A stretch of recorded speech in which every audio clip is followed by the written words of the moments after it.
Tere, mina olen Toomas. Kas sa oled mõelnud, mis suunas praegu Eesti läheb? Mina mõtlen selle peale peaaegu et iga päev ja minu jaoks ei lähe Eesti heas suunas. Et see, kuidas me käime ümber oma loodusega, see puudutab mind ja teeb tõesti valu.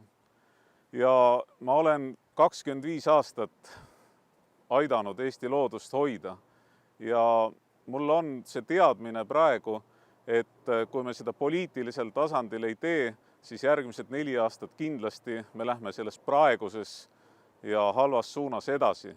Nii et asi on lihtne. Üks kord 4 aasta jooksul on võimalus Eesti suunda muuta. Tule, kui soovid, ja liitu Elurikkuse Erakonnaga.